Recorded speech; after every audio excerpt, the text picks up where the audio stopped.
Bonjour, je vais vous parler aujourd'hui des fièvres récurrentes héréditaires.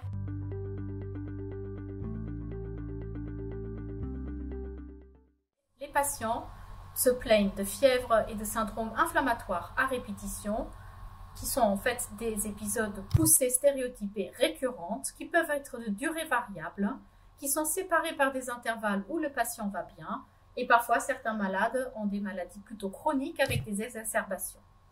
Ce qui est en tous les cas certain, c'est que ces exacerbations surviennent le plus souvent après un facteur déclenchant que le patient connaît très bien.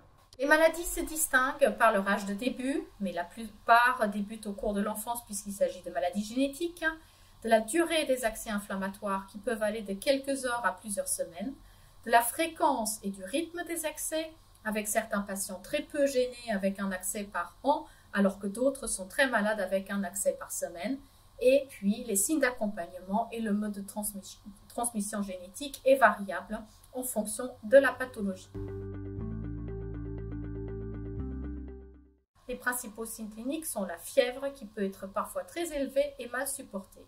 Cette fièvre s'accompagne de douleurs articulaires et musculaires, de douleurs abdominales associées plus ou moins à des troubles du transit, de signes cutanés qui peuvent être très variés mais qui sont stéréotypés pour chaque patient, aphte, urticaire, livido, conjonctivite, etc.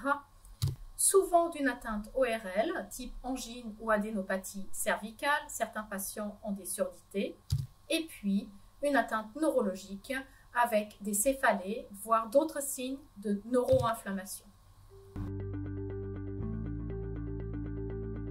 Les fièvres récurrentes héréditaires peuvent toucher toute la population mondiale, c'est donc des maladies ubiquitaires. En revanche, elles sont exceptionnelles, avec une prévalence qui varie de 1 sur 10 000 à 1 sur 1 million de patients. C'est des maladies qui débutent le plus souvent au cours de la petite enfance et qui persistent toute leur vie, ce qui fait la définition des maladies génétiques.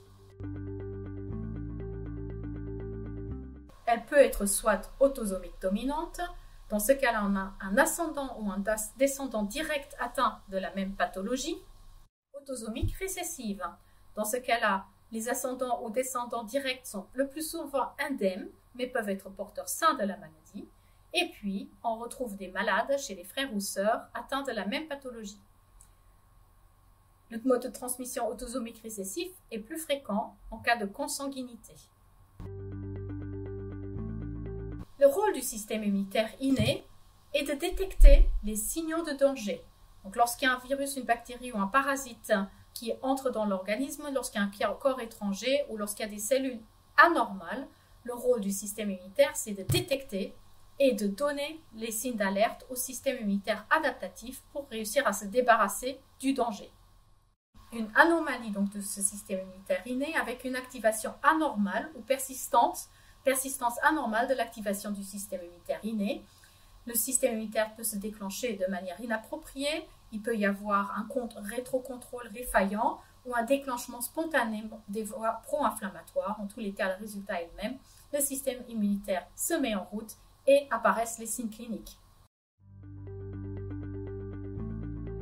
Premièrement, il s'agit de maintenir un niveau d'activité de la maladie faible qui permet aux patients d'avoir une vie la plus normale possible, c'est-à-dire d'avoir une scolarisation, de s'intégrer dans le monde du travail, mais aussi qui permettra aux aidants, notamment les parents, d'avoir un travail normal.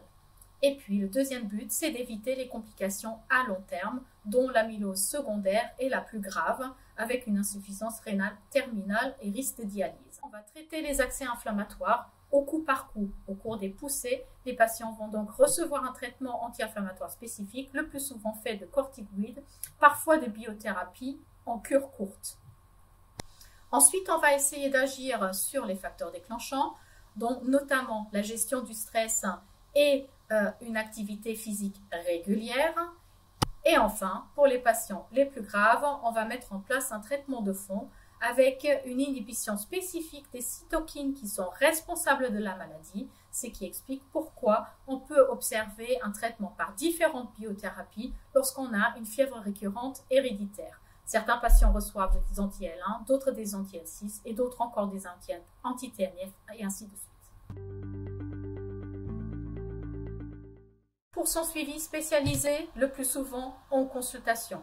Le rythme va dépendre du type de maladie sous-jacente. Ensuite, le patient peut venir en hôpital de jour en hospitalisation programmée pour ses bilans annuels et ses perfusions et de traitement de fond. Et puis parfois, on peut observer des hospitalisations en urgence, le plus souvent au cours d'un accès inflammatoire non maîtrisé à domicile ou au cours d'une complication. La vie est extrêmement importante chez les patients avec des fièvres récurrentes héréditaires. En effet, pendant les accès, le plus souvent, l'arrêt des activités quotidiennes est nécessaire. Les patients peuvent par ailleurs avoir des douleurs chroniques.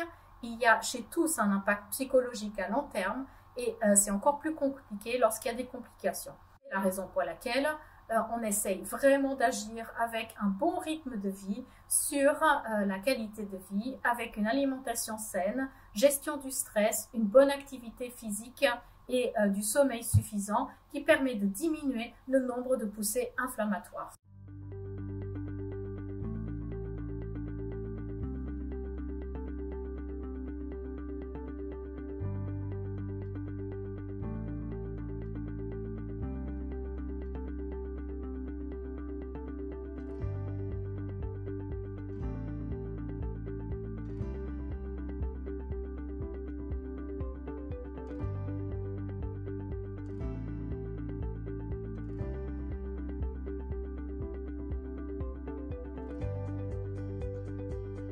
Je vous remercie de votre attention.